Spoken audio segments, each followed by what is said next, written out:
Nous étions abstenus lors de la commission finance, puisqu'on avait voté sur les documents, mais on avait le temps aussi d'étudier tout ça. Il y a effectivement un excédent important, avec un emprunt qui est en 2014, des impôts qui ont été augmentés. Il s'avère que finalement, ce n'était pas nécessaire, puisqu'on a quand même 900 000 euros qui n'ont pas été reçus. Donc il y a une partie de l'Église qui ne représente pas la totalité. Sur quel poste, justement, plus précisément, ça n'a pas été réalisé. Et puis on va voir comment ont été utilisés les 350 000 empruntés l'année dernière. Madame Naz, vous parlez des taux d'imposition. Je crois qu'en ce qui concerne le choix des taux d'imposition, il ne faut pas le faire année par année, mais réfléchir à plus long terme, sur plusieurs années, au même titre que l'intercommunalité ou d'autres collectivités territoriales. Si, parce que vous parlez du taux. Donc je pense que le taux ne se réfléchit pas sur un an, mais sur plusieurs années. Effectivement, il y a des travaux qui étaient prévus, qui n'ont pas été réalisés, mais qui le seront cette année ou l'année prochaine. C'est pas la question. La question, c'est sur quel poste précisément les éléments n'ont pas été réalisés. Donc, effectivement, là, quand on regarde le budget, on dit il y a eu une hausse d'impôts. Vous avez voté. Donc, une hausse d'impôts, ok, plus l'emprunt. Après, voilà, est-ce que, alors, finalement, ça n'est pas nécessaire.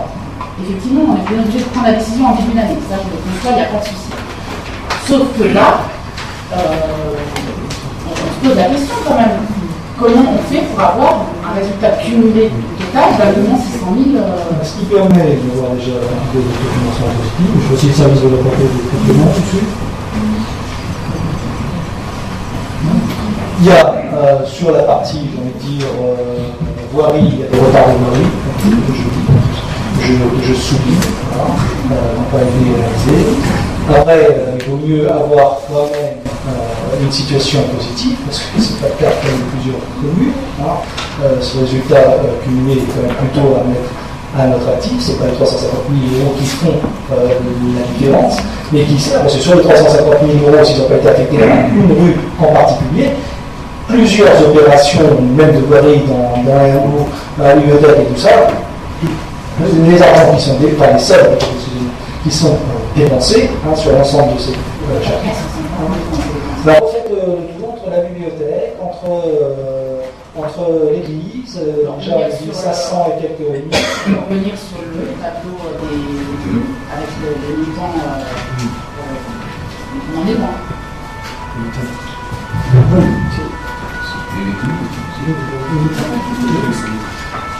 Si je peux me permettre, simplement, le type de lecture que nous avons ici est bien sûr celui d'une annuité budgétaire.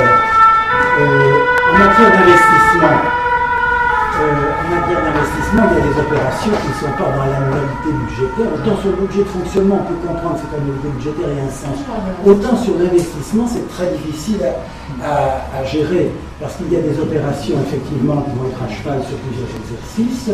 Il y a des opérations qui sont engagées, mais dont effectivement le paiement n'interviendra qu'au début de l'exercice suivant.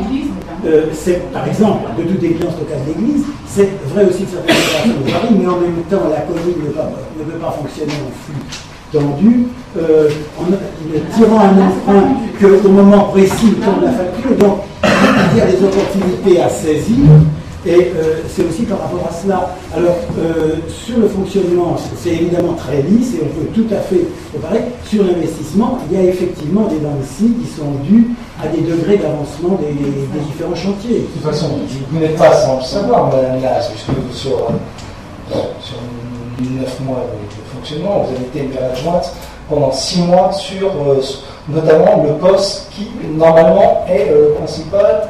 En essayant effectivement de faire avancer les choses. Collectivement, parce que vous n'étiez pas toute seule. Effectivement. Donc, vous devez savoir personnellement. C'est la notion pourquoi c'est la notion d'équilibre. Oui, ne l'oubliez pas. Donc, Moi, je l'oublie pas. Alors là, je n'en suis pas polémique, je ne pense pas qu'on soit d'accord pour ça. Donc, l'Église est quand même un poste important, vous voulez l'ignorer, mais c'est un poste important, et d'autant plus que si on voulait réaliser des choses sur le budget 2015, et Jean-Luc l'a dit, entre le glissement sur les années, c'est pas un petit emprunt de 400 000 qu'il faudrait, c'est un emprunt bien plus conséquent qu'il faudrait avoir sur 2015, ce qui ne sera pas le cas tout à l'heure dans les propositions.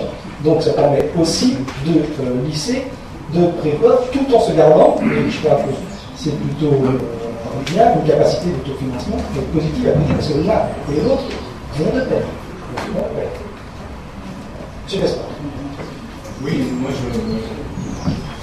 c'est sûr que les choses ne sont pas simples, mais on peut quand même se poser une question quand on voit l'excédent cumulé, et quand on voit surtout, et là je remonte sur les tableaux que vous avez présentés tout à l'heure, que l'endettement n'a pas diminué, pratiquement pas diminué, reste stable. Et donc une des questions politiques qu'on doit peut-être aussi se poser, est-ce qu'on ne peut pas utiliser une partie de ces excédents pour réduire l'endettement de façon à effectivement donner des espaces pour l'avenir. Moi je suis assez frappé de constater effectivement qu'aujourd'hui, non seulement le taux d'endettement ne diminue pas, pratiquement pas, d'ailleurs le tableau le montrait, après c'est pratiquement stable, à la fois le capital qui reste à rembourser et puis les intérêts, ça diminue un peu, mais ça reste quand même relativement stable. On ne peut pas dire qu'il y ait une politique réelle de désendettement de la commune. Donc je pense qu'on doit se poser cette question. Pas simple. Encore une fois, je ne dis pas qu'il y a un tour de magie pour le faire, hein, mais je dis que c'est une question qu'on doit se poser et voir effectivement comment réduire progressivement l'endettement. Parce qu'on ne peut pas continuer à avoir un endettement très important. Je le rappelle, j'avais déjà dit à la dernière séance, supérieur à la moyenne nationale, même si sur les moyennes on peut toujours discuter. Ah oui, mais c'est important de discuter. Non, mais je suis d'accord, on va écouter, vous n'allez pas m'apprendre à discuter sur les moyennes, j'en suis tout à fait conscient. Je n'ai pas dit que la moyenne était un absolu, je n'ai pas dit que c'était un absolu, mais c'est quand même un référent qu'on peut avoir en tête pour se dire par rapport à cette moyenne, et s'il n'est pas possible effectivement d'envisager une politique de désengagement de la dette plus importante que ce qui est engagé aujourd'hui. Si vous avez des pistes, on les écoute, M. Gaspard, c'est intéressant de Oui, savoir. vous inquiétez pas. Vous avez été première maire adjointe de la ville, Oui. vous devez le savoir. Non, comme vous continuez à hypothétiser. Je sais pas ça prouve que vous le rappelez. c'est des fois qu'on est. des fois vous l'ayez oublié. Ah non, Donc, je n'oublie pas. non plus. J'oublie pas. Sur l'endettement de la ville. Alors, si, c'est très important, parce qu'on ne peut pas dire tout et n'importe quoi sur les strates. C'est toujours facile de faire parler les strates. Il faut aussi comparer, vous pouvez hocher la tête, je veux dire, M. Gaspard. Mais deux villes n'ont pas forcément les mêmes ressources financières. En plus, des villes entre 5 000 et 10 000 habitants dans la même catégorie. Vous savez, moi, il y a quelques années, il y en a qui veulent savoir ici, je suis oublié, je suis d'accord qu'il y avait une collectivité qui avait une zone industrielle hyper importante, et bien que toute petite. On regarde les communes de France. Bon. Pendant très longtemps, elle était très endettée. Et puis après, il y a des entreprises qui se sont mises, qui ont apporté des recettes financières qui ont permis de désengager en partie une partie de la dette. Ça, il faut regarder pour favoriser l'importation des entreprises. Vous savez bien, aussi bien que moi, que ça ne se fait pas pour un coup de baguette magique. Surtout dans la conjoncture actuelle. Ni vous, ni moi, ni d'autres ici ne sont les tenants de ce qui peut se passer au niveau national, ça sera encore un petit échelon, mais surtout au niveau international, avec un contexte économique particulier. Pour autant, quand on parle d'endettement, nous on a fait des choix, on a fait des paris. C'est aussi de se dire qu'il faut doter la ville d'une zone industrielle, près de 2 millions d'euros. Alors, on pourra toujours me dire, aujourd'hui, elle n'est pas remplie, elle est pleine, il y a des difficultés. J'en connais, en Seine-et-Marne, qui ont mis 10 ans vides et qui se sont remplis une seule fois. Il a fallu bien faire l'investissement à un moment. Donc, ça fait partie de ce que j'appelle les investissements constructifs. Quand on se dote pour la ville d'une crèche, d'un restaurant scolaire, d'une station d'épuration aux normes, ce sont des investissements coûteux qui nécessitent, pour une grande partie d'entre eux, de recourir évidemment à l'emprunt puisque ça dépasse nos marges de manœuvre. Bon. Pourtant, en effet, nous devons tous avoir le souci constant d'essayer de s'engager dans des engagements de la dette. Mais ça, je crois que c'est notre souci constant et je le partage avec vous. Après, on sait que là-dessus, les marges de manœuvre sont quand même extrêmement ténues. Juste encore une remarque, monsieur le maire. Excusez-moi,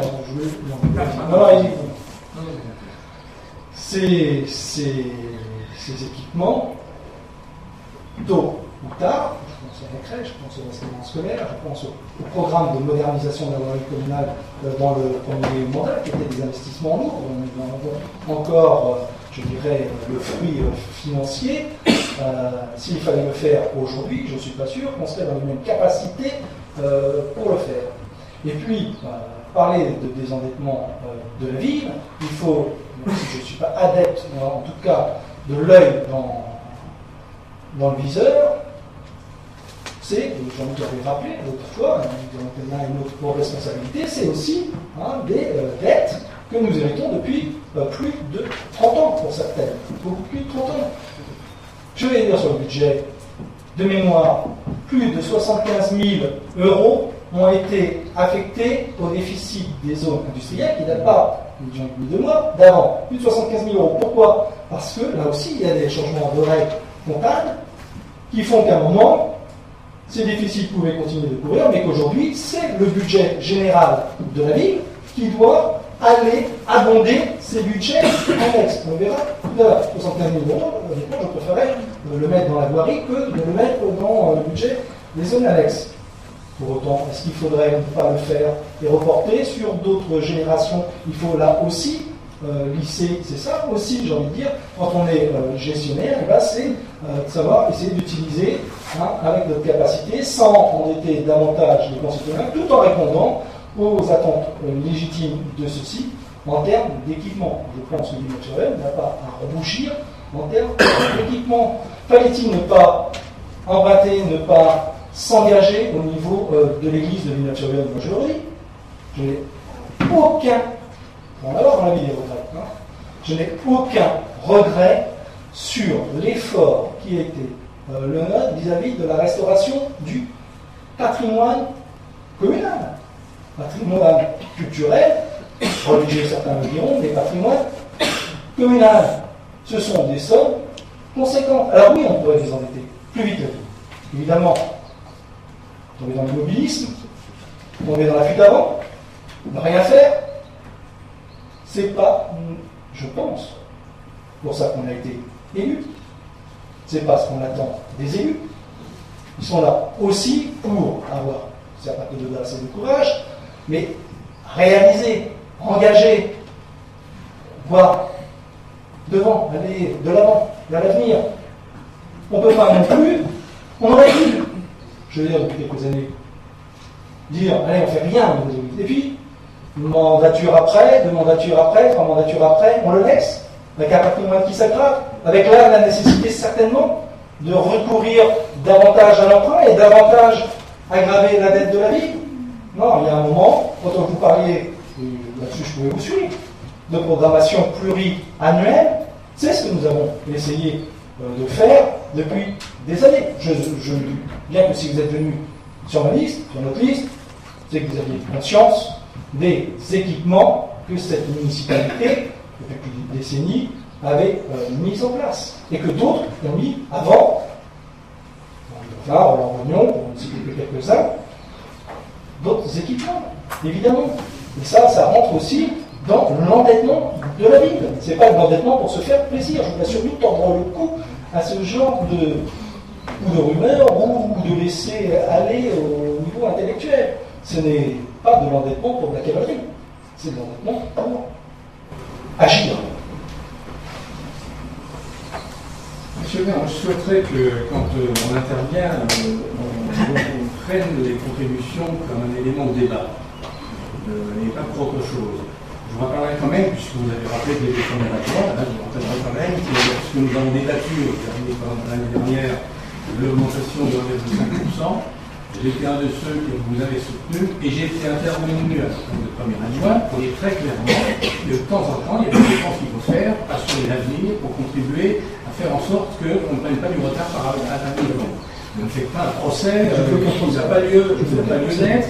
D'autre part, je pense que le courage n'est pas quelque chose qui est simplement réservé à certains. On a tous une part de courage qu'on exerce plus ou moins bien. Je pense que là-dessus, il n'y a pas de problème. Je dis simplement, c'est la seule observation que je voudrais faire sur le fond.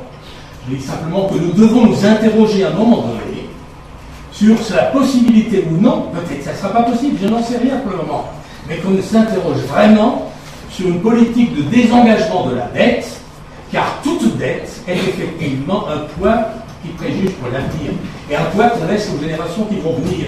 Et notre responsabilité d'élus, c'est aussi de se poser ce genre de questions, même si elle est facile. Ne le prenez pas comme un procès. Je dis simplement, je ne vois pas aujourd'hui, clairement, dans les propositions qui nous sont faites, une réflexion de fond sur la possibilité de désendettement. Voilà. Et je souhaiterais que pour les mois qui viennent, nous réfléchissions à cette question et l'on voit effectivement la possibilité de cette proposition. Mais je ne parle pas, M. Gaspard, comme montagne, vous vous enflammez comme moi je peux m'enflammer. Ça, c'est votre tempérament, c'est pas très grave. Ça, c'est pas très grave.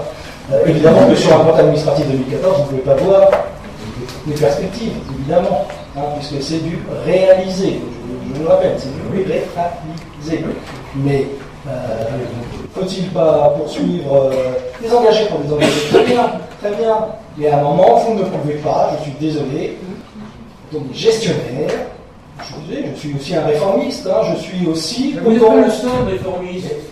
Moi aussi, mais vous voyez toujours tout pour vous. Vous n'êtes pas le seul ici non plus. Non, mais parce que vous avez des brevets de réformistes, de bonne morale, ou de ce qu'on veut. Aucun brevet.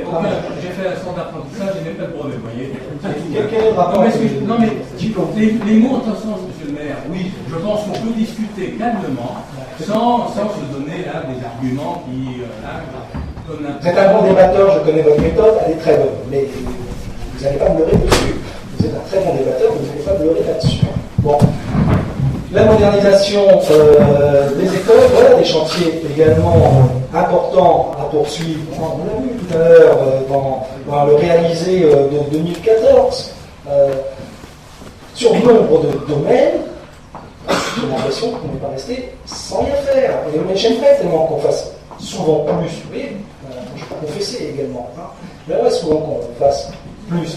Pour autant, il faut résoudre cette condition sine qua non d'être sur ces deux jambes de façon équilibrée, c'est-à-dire on ne peut pas reprocher vous n'agissez pas, vous n'investissez pas, vous ne faites pas assez, et d'un autre côté, nous dire il faut désendetter, il faut désendetter, il faut désendetter. Il y a un moment, c'est pas avec des petites économies de coups de chandelle qu'on peut avoir un programme d'investissement conséquent. Je pense que là aussi, voilà. Et évidemment qu'il faudra désendetter, évidemment, mais ça, je crois que c'est le souci de chacun. C'est aussi le souci d'être combatif sur les recettes qu'on va voir, parce que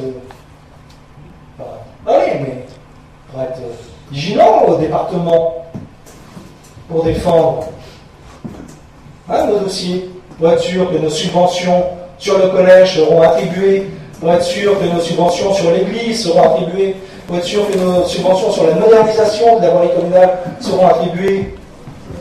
Je ne serai pas au département, en tout cas, pour défendre, même si ça ne m'empêchera pas en tant que maire d'agir avec mon équipe pour défendre ces dossiers. Mais il y a un moment, il faut aussi avoir pleinement conscience de nos capacités de manœuvre, surtout quand certains se plaisent à nous les amenuire.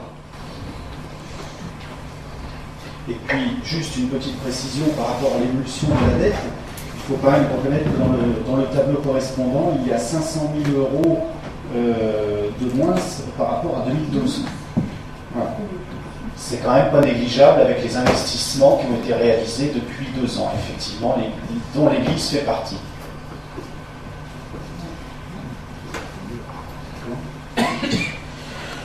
Question. Autre question.